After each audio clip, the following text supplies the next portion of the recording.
The drama began at 1 o'clock this morning as armed officers moved in to question a man in connection with the shotgun killing of bookmakers clerk Patricia Walker.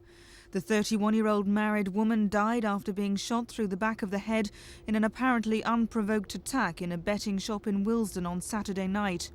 As police surrounded the house in Westcroft Close, a woman and her 3-year-old son who were inside were allowed to go free. Then the fugitive, who police say is on the run from prison, barricaded himself inside a bedroom, claiming he was armed with a gun. Surrounding streets were sealed off and Hampstead School opposite closed for the day.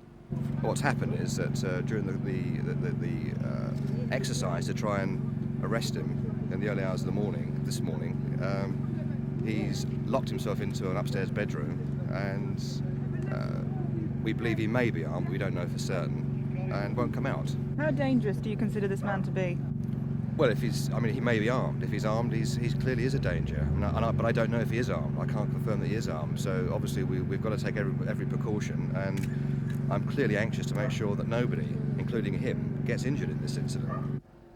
By mid-morning, the situation had reached deadlock. 2 solicitors from a well-known local firm were brought in at the fugitive's request. They offered to remain with him at all times if he gave himself up, but they got no response. By this time, 60 officers, many of them armed, were involved in the operation. Army ambulances and a fire crew were also on standby. Local residents have been allowed to remain inside their homes, but parents have been too frightened to let their children out. The children haven't been allowed out to go to school. We've had no milk deliveries or postal deliveries or things like that. At 2 o'clock this afternoon, power was cut off to the house after the man became agitated at a television report of the siege. A communications link was then put into the house. Tonight, more than 17 hours on, police negotiators are still trying to persuade the man to give himself up. But they are prepared to sit it out, and it looks as if the siege could continue well into the night. This is Jane Ball in Cricklewood for Thames News.